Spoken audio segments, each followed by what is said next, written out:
Welcome to the Search for 100, a series where we find 100 games showing the best and worst of the gaming industry and everything in between. Today's episode will be about Super Mario World, a game that needs no introduction. In this series we'll cover the story, gameplay, presentation, and the amount of content within each game. With a basic explanation out of the way, let's begin.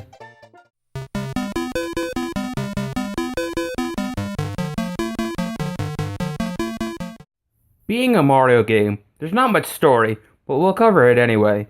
This game takes place in Dinosaur Land, where Princess Toadstool, aka Peach, is kidnapped by Bowser, and you have to save her. Bowser also trapped the main species of the island, aka the Yoshis, inside of eggs, but that's all there is to say when it comes to story.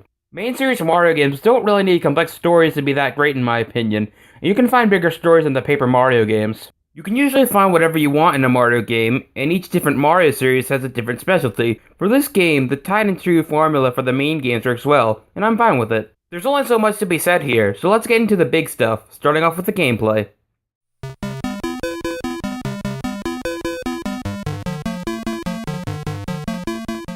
Super Mario World falls under the same genre as the other main Mario games, being a platformer. You play as Mario and move from left to right to reach the end of each level like in the original NES Super Mario Bros. Games. Those are the similarities, but what's different about this game specifically? Well, this game is considered to be one of the best Mario games ever, if not the best, so what gameplay aspects were added to make it so loved? Well, a lot of things were added. First off, Mario and the player's moveset.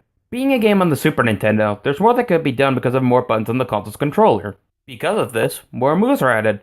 First off, you can now shift the camera. While you may not need it much during regular gameplay, it's a positive addition that can be used if wanted. Second, you can now hold another item with you and bring it into a level.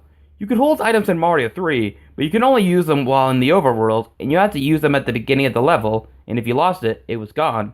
In Mario World, things are a bit different. When you already have a power-up and get another one, the second one will go to the top of the screen in a little box. When you take a hit, the item will fall and you can use it to help you out. If you get through the level without needing it, you'll be able to use it in the next level. You can even use it whenever you want if you don't get hit. This is a great feature, and you can do so much with it. Say you're currently using a fire flower, and you need a cape feather to access a secret. As long as you have one there, you can do that.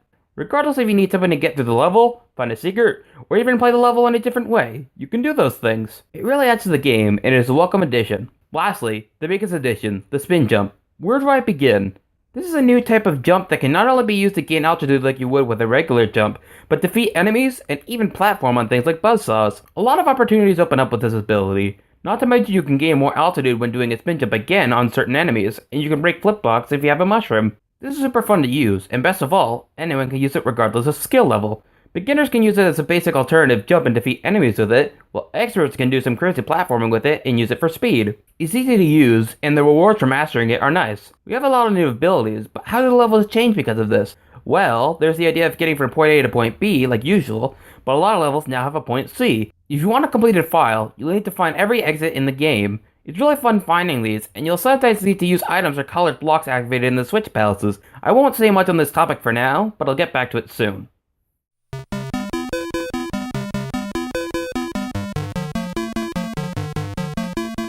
Since this game is on the Super Nintendo, better looking visuals are possible because of the 16-bit hardware the console has over the NES's 8-bit hardware. The console also has more colors than the NES, adding more visual flair to the game. Mario World still uses the cartoon style the NES games had, but now with more detail and color, and it looks quite nice. Everything stands out regardless if the level uses warm or cool colors for backgrounds and objects, and it's easy to distinguish everything. The entire screen is vibrant and bright, and it's not distracting. Outside of levels, there's the overworld, which looks nice as well, and it's very easy to navigate from level to level. There's not much else to say. Everything from the first 3 Mario games is here but in spades, and everything is pleasing to look at. I really like the presentation, and I think Nintendo did a great job with it.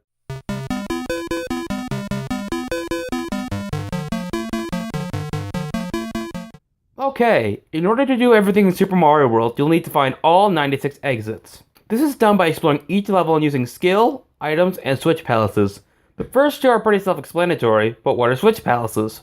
The switch palaces are mini levels where a big switch waits at the end. Jump on it, and all the previously empty color blocks will now be filled with that palace's corresponding color.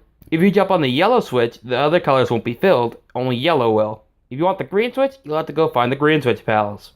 Now, as long as you've found all the exits in all the levels, and have completed Star World and the Special World, congratulations, you have everything completed. Now, 96 levels. Do I think that's enough?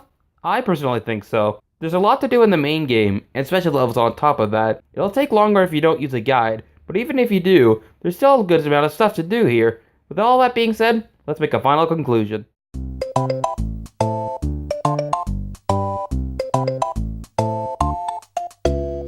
All in all, this game is a classic.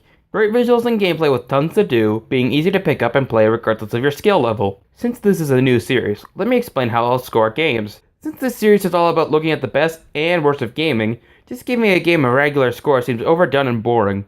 What do I do if I enjoy a game ironically, or think a game is bad yet I still had a fun time with it anyway? Well, that's why the series will be using a colored number system.